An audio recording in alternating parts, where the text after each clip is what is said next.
In this video, we'll be talking about the Infinite Forest and some ways to make it relevant because it has one of the biggest potentials inside Destiny 2 from the current in-game content. And we're starting right now.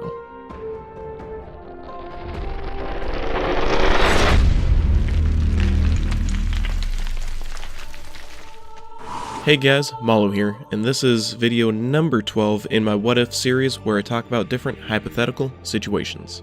I know I haven't done one of these videos in a while, but hopefully you like this one.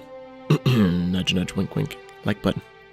If you haven't watched the other videos yet, there will be a link down below in the description and a card to the video playlist.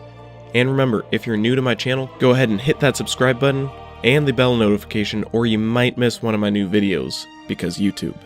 Before we jump into the video, go ahead and leave a comment letting me know what you think about the Infinite Forest. Do you think it's just content, not really much there? Do you think it can be expanded upon? Or do you think Bungie way missed their mark and completely underdid the Infinite Forest? I will do my best to get one of these videos out each week on Saturday. However, that may not happen, as you can see from past history. Now, the question for this episode is, what if you could enter the Infinite Forest at will? As with all my what if videos, I will talk about the current state of the game and then the what if in question. Now that we got all that introductory bull crap out of the way, we can go ahead and start the actual video. Currently, Festival of the Lost 2018 is here as of the upload of this video, and I'll get to that in a sec. But let's talk about the Curse of Osiris because who remembers that one? It was bad. That is when the Infinite Forest was introduced to us. When Curse of Osiris came out, and up till now, the only thing you could do with the Infinite Forest were strikes, story missions, and adventures. No patrols will take you in there, and you can't just walk in all willy and nilly. Which kinda makes sense because if you could just walk in, there would need to be a lot of design put into the forest itself, and not the rest of the game. Before Festival of the Lost, and excluding story missions, there were only 9 times you could actually enter the forest, with one of those being an overlap, so a total of about 8 unique areas, I think.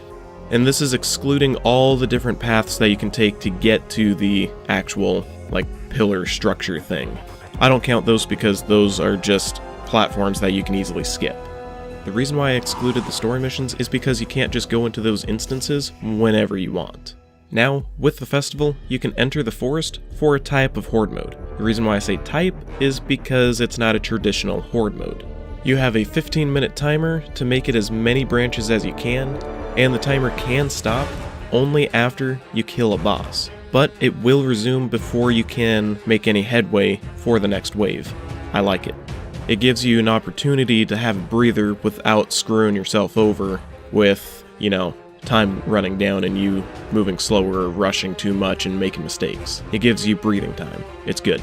Now that you know everything of relevance, we can talk about ways to expand the possibilities of the Infinite Forest. Grab a snack, this could be a long one. Okay, first things first, I have to say, keep the Haunted Forest! Yes, keep it. Next would have to be patrols. Open the forest to unique patrols, please.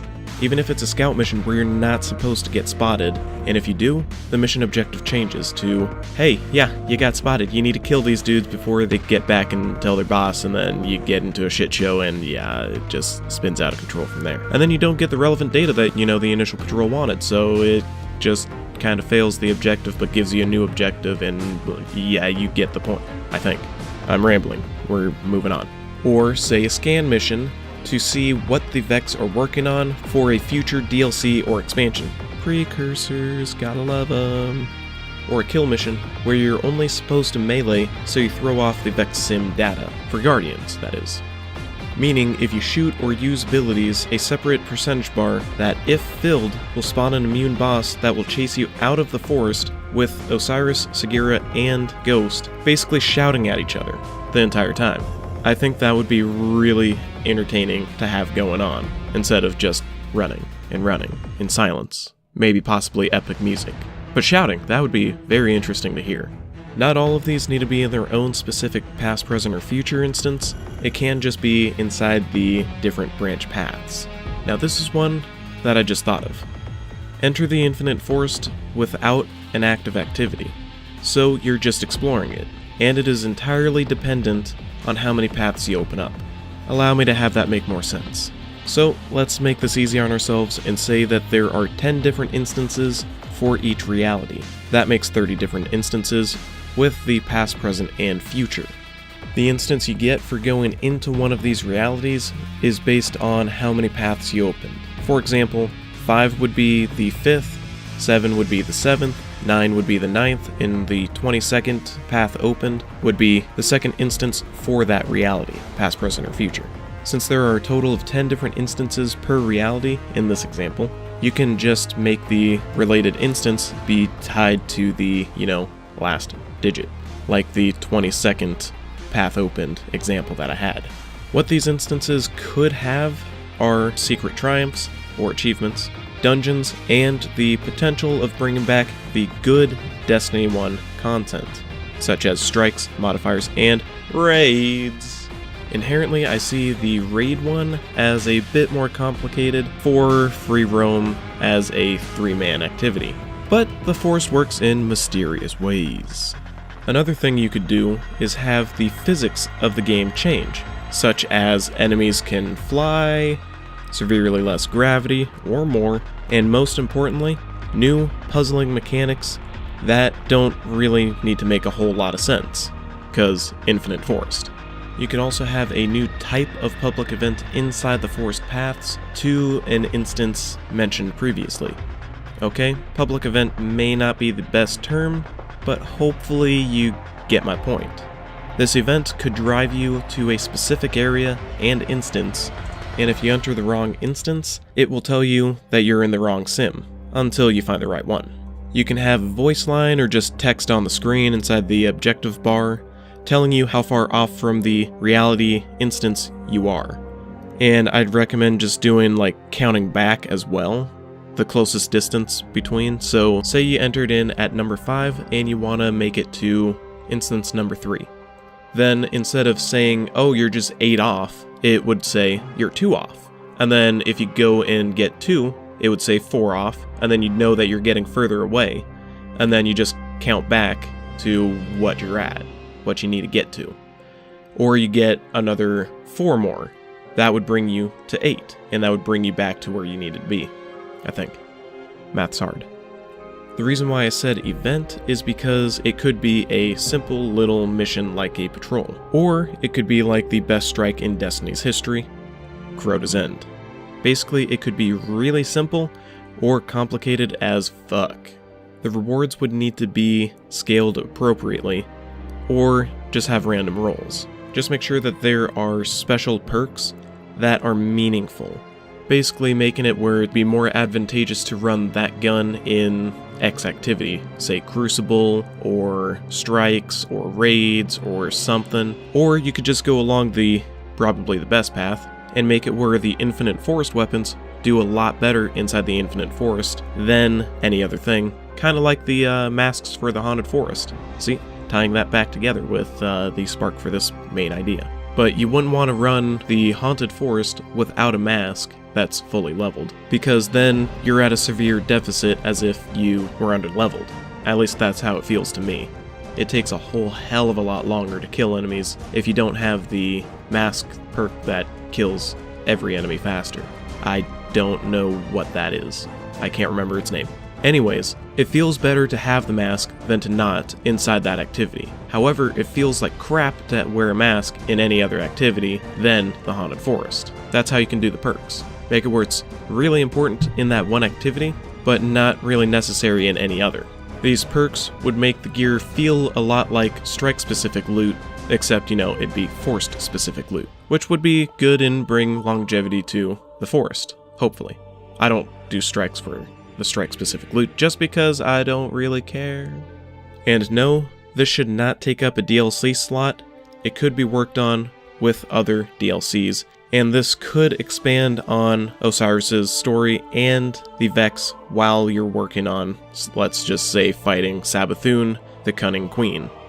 And no, I'm not saying we need all these features all at once. These ideas can be phased in over time with expansions and holiday events. Now, if you've seen my Haunted Forest for the first time, or my 10th Branch Possible videos, you'll know that I really like the way that Bungie made the Haunted Forest work. I think that works in Destiny for a type of horde mode, because anyone can do it and succeed, but, there is a giant skill gap. Okay, so, the standard player will probably make between 4 to 7 branches completed, while a adequate player, or adequate group, will make it between 7 to 11 branches completed.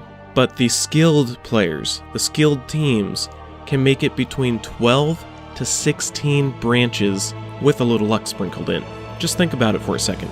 15-minute timer, and you have 16 branches completed. That's a sub 1 minute time for completing each branch. What the fuck?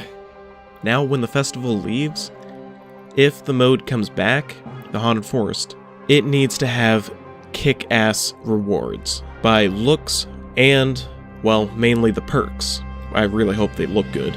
Like I said previously, they need to have Haunted Forest specific perks. If not, then what's kind of the point of that piece of gear? Because the masks work really, really well inside the Haunted Forest. And like I said earlier, I would not want to run without the mask on. Also, cosmetic stuff would be a great appreciation in there. Like, I would love to see what they could come up with for Infinite Forest ships and sparrows, or ghost shells, even. However, mainly focus on gear, because that actually helps the player. Alright guys, that's all I got for a brief, overview, and I know this is a long-ass video, and I said brief, which makes no sense. But, remember that if you have your own what-if idea, go ahead and leave a comment letting me know what it is with a tiny description about it, so I can make a video about it in the future. Make sure you hit that subscribe button so you can get more what-if videos, as well as the potential raid guide in the future. Jesus, I need to make more of those. Also, if you think that utilizing the Infinite Forest to a greater potential would be a good addition to the game, then please share this video. Get it around, get it to where hopefully Bungie can see it. Also, leave a comment if you think Bungie should focus more on new content, like they've been doing, or slowly build up older content with big bulks of new content. So it's kind of like the idea that I had earlier in the video of building up slowly with the other expansions. So fighting Savathûn while also being able to simultaneously go to the Infinite Forest and do activities there. However, if you just kinda don't care and you still want to leave a comment, go ahead and just say infinite possibilities.